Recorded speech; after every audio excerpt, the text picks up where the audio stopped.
안녕하세요. 성도 여러분. 새싹 아동부를 담당하고 있는 신발근 전도사입니다. 사도신경으로 우리의 신앙을 고백하시며 3월 25일 아침 예배를 시작하겠습니다. 나는 전능하신 아버지 하나님, 천지의 창조주를 믿습니다. 나는 그의 유일한 아들, 우리 주 예수 그리스도를 믿습니다. 그는 성령으로 잉태되어 동정녀 마리아에게서 나시고 본디오 빌라도에게 고난을 받아 십자가에 못 박혀 죽으시고 장사된 지 사흘 만에 죽은 자 가운데서 다시 살아나셨으며 하늘에 오르시어 전능하신 하나님 아버지 우편에 앉아 계시다가 거기로부터 살아있는 자와 죽은 자를 심판하러 오십니다. 나는 성령을 믿으며 거룩한 공교회와 성도의 교제와 죄를 용서받는 것과 몸의 부활과 영생을 믿습니다. 아멘.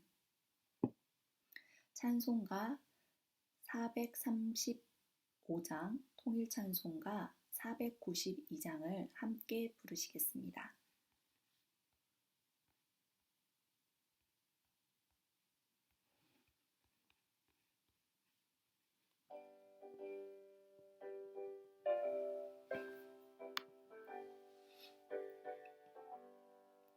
나의 영원하신 기여 생명보다 귀하다. 나의 갈 길 다가도록 나와 동행하소서. 주께로 가까이 주께로 가오니 나의 갈 길 다가도록 나와 동행하소서. 세상 복이 아니라 모든 명예 버리고 험한 길을 가는 동안 나와 동행하소서. 주께로 가까이 주께로 가오니 나의 갈 길 다가도록 나와 동행하소서. 어두운 골짝 지나가 험한 바다 건너서 천국 문에 이르도록 나와 동행하소서. 주께로 가까이 주께로 가오니 나의 갈 길 다가도록 나와 동행하소서.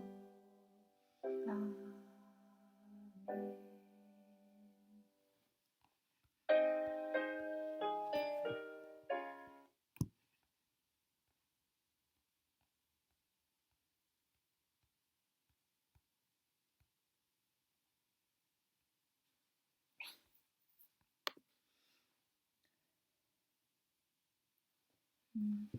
오늘 본문은 스가랴서 1장 1절에서 6절 말씀입니다. 제가 봉독하겠습니다. 다리우스 왕 2년 8째 달에 주님께서 이또의 손자이며 베레랴의 아들인 스가랴 예언자에게 말씀하셨다. 나는 나 주가 너희 조상들에게는 크게 화를 내었다. 그러므로 너는 백성들에게 알려라. 만군의 주가 말한다. 너희는 나에게로 돌아오너라. 만군의 주가 말한다. 나도 너희에게로 돌아간다. 만군의 주가 말한다. 너희는 너희 조상을 본받지 말아라. 일찍이 예언자들이 만군의 주님께서 말씀하신다고 하며 너희의 조상에게 악한 길과 악한 행동을 모두 버리고 어서 돌이키라고 외쳤다. 그러나 너희 조상은 나의 말을 듣지 않았다. 나의 말에 귀도 기울이지 않았다. 나 주의 말이다. 너희의 조상, 그들은 지금 어디에 있느냐? 그때의 예언자들, 그들이 아직 살아있느냐? 내가 나의 종 예언자들을 시켜서 너희 조상에게 명한 나의 말과 규례를 그들이 듣지 않더니 마침내 형벌을 받지 않았느냐? 그제서야 그들이 돌아와서 고백하기를 만군의 주님께서는 우리가 살아온 것과 우리가 행동한 것을 보시고서 결심하신 대로 우리가 마땅히 받아야 할 벌을 내리셨다고 하였다. 오늘부터 아침 예배에서 스가랴서를 함께 나눕니다.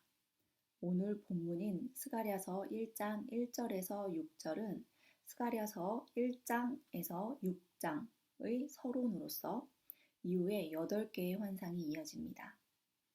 이 환상들에서 예언자는 하나님께서 맡기신 사명을 다하고 있는 여러 메신저들의 음성을 듣고 봅니다. 하나님의 사명이 임했다는 것은 곧 하나님의 나라가 도래할 것을 의미합니다. 즉, 하나님의 뜻이 이 땅에 이루어지도록 하나님께서 일하신다는 것입니다. 보통 스가랴서 1장 1절에서 6절은 기원전 520년경에 기록되었다고 말합니다. 이것은 1장 1절을 통해서 증명이 되는데요. 다리우스 왕 2년 8째 달에 여호와의 말씀이 예언자 스가랴에게 임했습니다. 예언자의 이름인 스가랴는 히브리어로 제카르야 혹은 제카르야후라고 합니다. 이는 자카르와 야훼의 합성어로서 여호와는 기억하고 계신다 라는 의미를 가집니다. 예언자의 이름을 통해서 스가랴서의 내용을 추측해보면 과거의 일을 여호와는 기억하고 있고 현재를 살고 있는 사람들은 과거를 통해 배울 것이 있다는 것 아닐까요? 오늘 본문 2절은 조상들에 대한 여호와의 진노, 3절과 4절은 돌아오라는 요청, 5절과 6절은 변함없는 하나님의 말씀을 말하고 있습니다. 2절을 히브리어 성경으로 보면 진노하다 라는 동사와 같은 어원의 진노라는 명사를 같이 사용함으로써 여호와께서 조상들에게 크게 진노하셨음을 강조하고 있습니다. 조상들의 죄가 하나님을 진노하게 하신 것이죠. 3절과 4절에서는 현재를 살고 있는 사람들에게 돌아올 것을 요청하고 있습니다. 특히 3절의 경우에는 만군의 여호와께서 말씀하신다 라는 표현이 3번이나 나오는데 그만큼 예언자는 이 구절을 강조하고 있는 것입니다. 어떤 말씀인가요? 요약하자면 돌아오라, 그러면 나도 돌아가겠다 라는 말씀입니다. 이어지는 4절에서는 어디에서 돌이켜야 하는지를 자세히 설명해주고 있습니다. 2절에서 이미 언급한 조상들 이야기가 다시 나오는데요. 조상들과 같은 행동을 하지 말라고 그런 경고의 말씀으로 시작합니다. 옛 예언자들이 조상들에게 악한 길, 악한 행위에서 떠나고 돌이키라고 말을 했지만 그 조상들은 그 말을 듣지 않았습니다. 과거의 일을 말하며 현재를 살고 있는 사람들에게 조상들을 타산지석 삼아 하나님께로 돌아오라고 말하고 있습니다. 돌아오다는 히브리어는 슈브입니다. 이는 보통 죄에서 돌이켜 뒤돌아서는 것을 의미합니다. 여기서 말하는 악한 길, 악한 행위는 무엇인가요? 5절과 6절을 보시면 알 수 있듯 하나님의 말과 하나님의 규례를 따르지 않는 것입니다. 특히 이 구절에서는 인간의 유한성을 빗대어 하나님 말씀의 무한성을 강조하고 있습니다. 5절을 보시면 죄에서 돌이키지 않았던 조상들도 죄에서 돌이키라는 하나님의 말씀을 전한 예언자들도 이제 이 땅에 존재하지 않는 사람들이라고 합니다. 하지만 하나님의 말과 하나님의 규례는 그때의 조상에게도 그리고 현재를 살고 있는 사람들에게도 영향을 미칩니다. 6절에 나의 규례라는 말이 나옵니다. 이것은 열왕기상 3장 14절과 열왕기상 9장 4절에도 동일하게 나오는 표현인데요. 열왕기상의 두 구절을 보시면 하나님께서 솔로몬에게 다윗처럼 나의 규례를 따르면 왕위를 견고히 해주겠다는 약속을 하십니다. 오늘 본문은 예언자 나단을 통해 하나님께서 다윗과 하신 언약과 관련되어 있습니다. 그 언약 중 일부인 사무엘하 7장 13절과 14절 말씀입니다. 바로 그가 나의 이름을 드러내려고 집을 지을 것이며 나는 그의 나라의 왕위를 영원토록 튼튼하게 하여 주겠다. 나는 그의 아버지가 되고 그는 나의 아들이 될 것이다. 그가 죄를 지으면 사람들이 저의 자식을 매로 때리거나 채찍으로 치듯이 나도 그를 징계하겠다. 이 말씀을 통해 알 수 있듯 하나님께서는 하나님의 자녀를 절대로 버리지 않으십니다. 부모가 자식을 어떻게 버리겠습니까?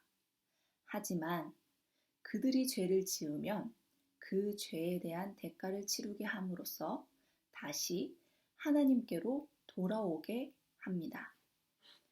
하나님께서는 옳지 않은 길로 들어선 자녀를 혼내서 다시 옳은 길로 갈 수 있게끔 이끌어 주십니다. 이스라엘의 역사를 통해 본다면 남왕국 유다는 하나님과 멀어져서 다른 신들을 섬기고 사회적으로 악한 행동을 했기 때문에 심판을 받게 되었습니다. 하지만 하나님께서는 그 심판으로 유다의 운명을 끝내지 않으시고 돌이켜 다시 하나님께로 돌아올 수 있는 회복의 은혜를 주십니다. 스가랴서는 역사적으로 바벨론 포로 이후 성전 재건에 대한 내용을 포함하고 있습니다.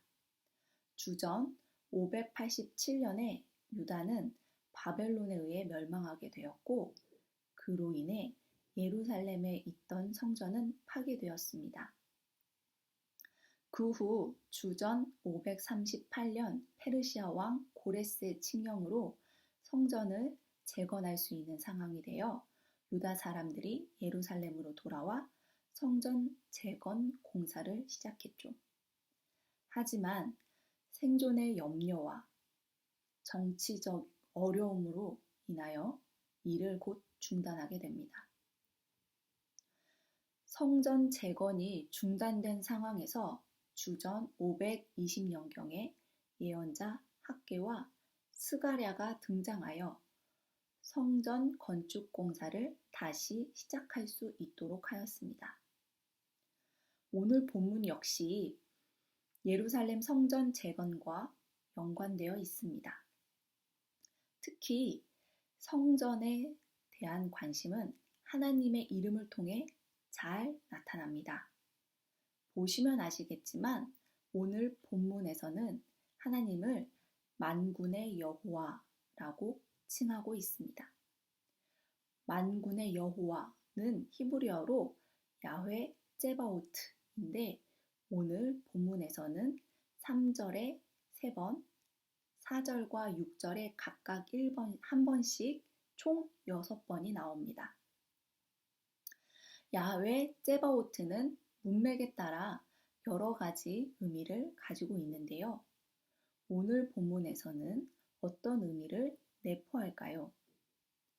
사무엘상 1장 3절 상반절에서는 한나의 남편인 엘가나가 매년 실로에 가서 만군의 여호와께 예배를 드렸다고 나옵니다. 또한 사무엘상 4장 4절에서는 앉아 계시는 만군의 여호와의 언약궤라는 표현이 나옵니다. 언약궤에 앉아 계신다는 표현은 왕이 왕자에 앉아 있는 이미지를 떠오르게 합니다. 이는 헬라어 번역에서 잘 표현이 되는데요.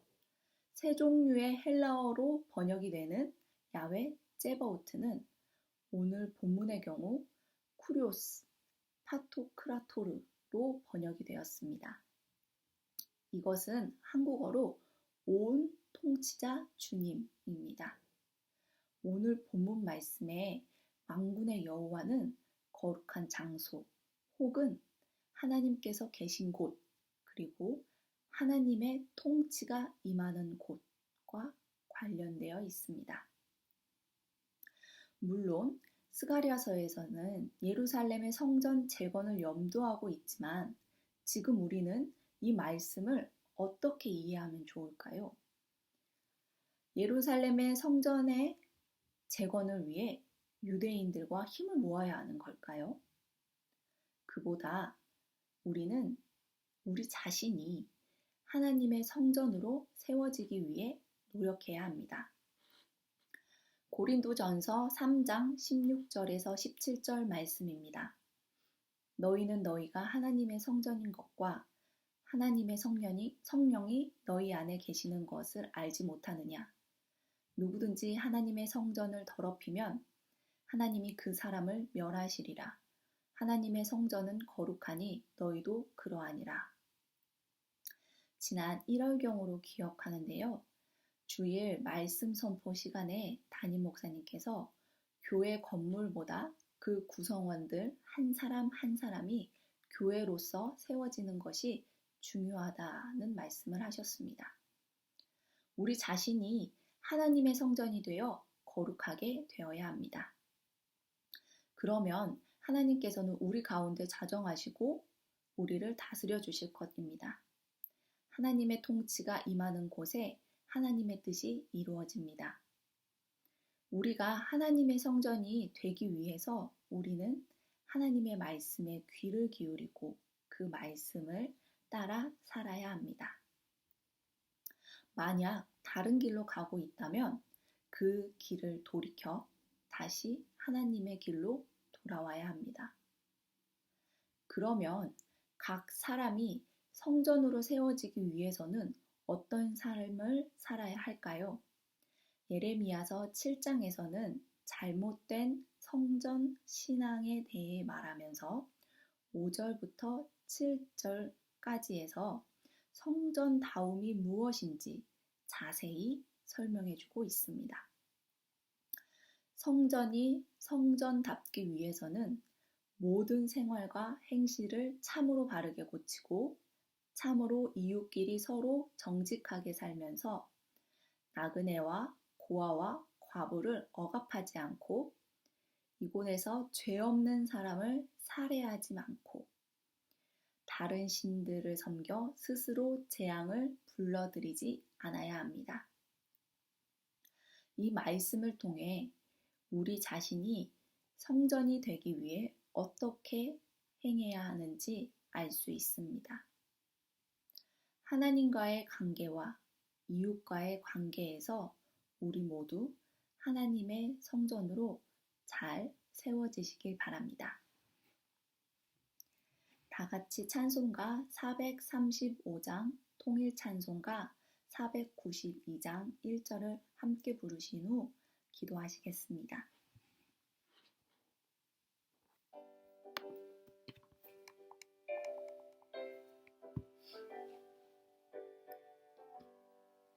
나의 영원하신 기억 생명보다 귀하다. 나의 갈 길 다가도록 나와 동행하소서. 주께로 가까이 주께로 가오니 나의 갈 길 다가도록 나와 동행하소서.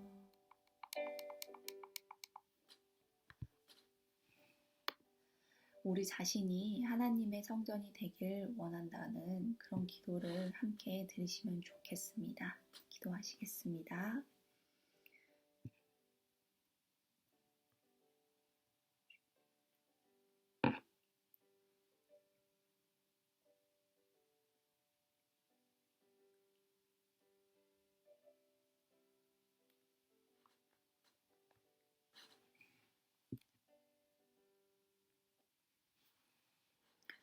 온 세상의 통치자이신 하나님, 우리는 유한하고 연약한 존재이지만 하나님의 말씀은 무한하고 강하오니 하나님의 말씀으로 우리를 붙잡아 주십시오. 우리가 하나님의 거룩한 성전이 되어 하나님께서 우리 안에 임하시고 하나님의 뜻이 우리에게 이루어지길 원합니다. 그래서 하나님의 나라가 우리의 마음에 그리고 우리의 삶 가운데 임하길 원합니다. 늘 성령님께서 우리를 도와 참된 그리스도인이 되도록 인도해 주십시오. 예수님의 이름으로 기도드립니다. 아멘.